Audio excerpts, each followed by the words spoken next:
Halo, selamat pagi menuju siang. Masih pagi kan ya, masih jam 10 ini. Aku tuh seneng banget nge-spam jam segini karena panasnya tuh pas. Jadi aku suka banget natural lighting kayak gini. Nih, aku sekarang mau cerita.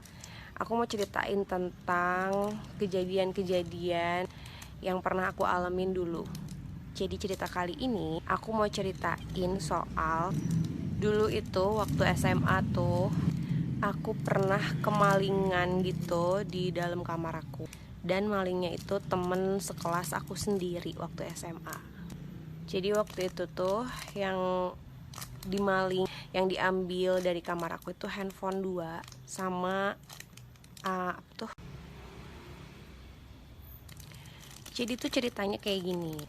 Aku tuh itu tuh kejadiannya aku SMA kelas 2 semester pertama. Jadi dulu waktu SMA itu aku suka kerja kelompok gitu di rumah aku. Dan emang teman-teman aku tuh pasti kalau misalnya dapat kelompok bareng aku, pasti mereka pada seneng buat kerja kelompok di rumah aku gitu kan. Nah, termasuk si teman aku yang maling handphone aku itu. Jadi pernah beberapa kali gitu aku satu kelompok sama dia. Jadi dia udah tahu rumah aku kan. Dan waktu itu di depan kamar aku itu ada halaman kecil gitu lah. Dan kamar aku ada jendelanya gitu 2. Dulu tuh sama teman-teman aku seneng gitu ngumpul-ngumpul di halaman depan kamar aku kan, makan-makan gitu. Nah, mungkin si teman aku ini sudah menghafal jalan-jalan dan kamar aku di rumah aku gitu. Di video sebelum ini tuh kan aku bilang, jadi si teman aku ini kayak udah mungkin menghafal-hafal apa tuh namanya, situasi dan pintu-pintu jendela rumah aku gitu. Nah, singkat ceritanya, kenapa aku bisa bilang kalau teman aku yang nyuri? Karena setelah kecurian itu, si teman aku ini pegang handphone dan iPod yang mirip kayak punya aku. Nah, sampai akhirnya aku nanya sama sahabat aku. Aku bilang sama dia untuk pura-pura pinjam handphone si teman aku yang cowok ini, karena aku mau cek nomor email handphonenya. Akhirnya aku tulis tuh nomor email handphonenya kan. Keesokan harinya aku bawa dus handphone aku dan nomor emailnya itu cocok banget dengan handphone aku. Dari situ tuh aku nggak langsung nanya sama si teman aku yang cowok ini yang ngambil ini kan. Aku tuh nanyanya pas pulang sekolah. Next part. Hola, hola. Nih, jadi aku tadi habis nge-feeds gitu kan. Karena aku sekarang mau coba nge-spam malam. Kalian suka nggak nih dengan lightingnya kayak gini nih? Oh iya, banyak banget yang minta diterusin tentang cerita aku tadi siang. Tenang. Aku bakal terusin malam ini. Kalau nggak salah, terakhir itu kan aku sampai bilang bahwa si teman aku ini tuh emang udah sering ke rumah kan untuk kerja kelompok bareng sama aku. Bukan deh, yang terakhir tuh kayaknya udah sampai ke aku cek handphone yang dia bawa ke sekolah. Dan email handphone itu tuh sama persis seperti handphone aku. Karena nomor email handphone itu kan nggak bisa ngebohongin kan, karena kan setiap email handphone kan beda-beda tuh. Nah, jadi pulang sekolah tuh aku tanya tuh sama dia. Aku tanya dia beli handphone itu di mana. Nah, terus si teman aku ini ngakunya tuh dia beli di counter handphone gitu.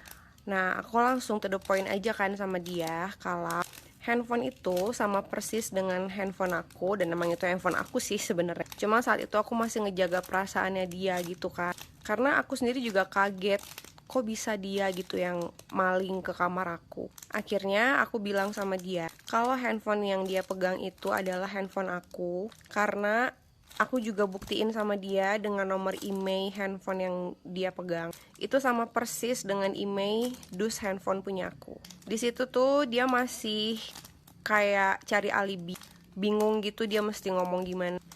Dan pas lagi aku tanya kayak gitu, dia ngeluarin iPod yang mirip banget kayak punya aku. Ya emang punya aku juga, karena iPod aku tuh ada stikernya gitu di bagian belakang, dan stikernya tuh sama persis. Nah, di situ pas aku lagi tanya gitu sama dia, aku tuh nanya, itu iPod juga kok mirip sama punya gue, aku bilang kayak gitu. Terus dia sempat kayak mengalihkan pembicaraan dengan dia bilang kayak gini, emang yang punya iPod cuman kamu doang, katanya. Dan terus aku bilang, aku bisa mempertanggungjawabkan kalau itu punya aku, karena kan iPod juga ada dusnya kan. Ya aku bilang juga sama dia kalau aku punya bukti dan itu bisa dicek dari nomor seri handphone, iPod or something, dari dusnya, ya kan. Nah saat itu dia tuh kayak nggak ngaku. Dan oke, pada akhirnya aku pulang tuh ke rumah. Aku ceritain sama semua keluarga aku, kakakku, mami. Ya aku ceritain keadaan yang sebenarnya kan. Nah terus keluarga aku memutuskan untuk nyamperin langsung aja ke rumahnya untuk ngomong sama orang tuanya. Nah, aku ringkas aja deh ya ceritanya. Aku samperin tuh ke rumahnya dia. Kebetulan si rumah temen aku itu deket dari rumahku. Dan aku cuman ketemu sama ibunya. Si teman aku tuh ternyata belum pulang sekolah. Aku nggak tahu dia kemana dulu tuh pulang sekolah. Akhirnya aku, mami, sama kakakku menceritakan kronologisnya. Dan ibunya nangis, kaget, bener-bener speechless. Sampai ibunya bener-bener minta maaf sama mami aku. Aku udah bilang belum sih kalau si teman SMA aku ini tuh pernah satu SD sama aku. Bukan pernah, maksudnya emang satu SD sama aku. Nah jadi emang udah lumayan kenal lah sama teman aku ini, udah lumayan deket gitu kan. Nah akhirnya keputusannya adalah kita nungguin si teman aku pulang. Sampai sore nggak pulang-pulang, akhirnya diteleponin terus dan dicariin sama ibunya teman aku itu. Nah, abis itu pulanglah si teman aku ini dan akhirnya ketemu deh semuanya.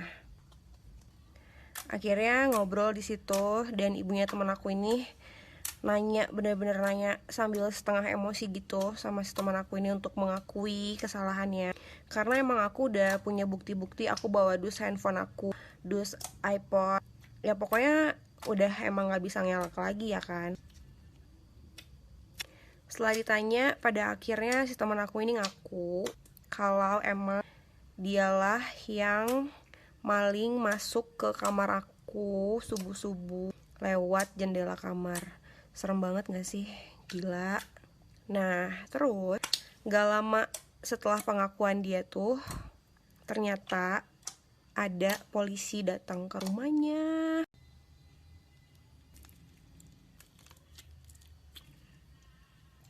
Oke, tadi tuh sampai ada polisi ya datang ke rumahnya. Oh, itu benar-benar aku kaget banget karena aku bingung kenapa bisa tiba-tiba ada polisi ke rumahnya kan. Nah, ternyata kan papaku udah tahu tuh permasalahannya. Papaku tuh langsung telepon polisi saat itu. Dan disitu benar-benar kaget sih semuanya karena aku juga nggak nyangka kalau papaku secepat itu memutuskan untuk manggil polisi kan. Dan akhirnya mau nggak mau si teman aku ini dibawa ke kantor polisi buat keterangan lebih lanjut gitu. Dan semuanya ikut sih, aku, keluargaku, terus keluarganya dia juga, ibu sama ayahnya juga ikut dan diinterogasi gitu. Sampai akhirnya dia mengakui kalau memang dia yang maling masuk ke kamarku.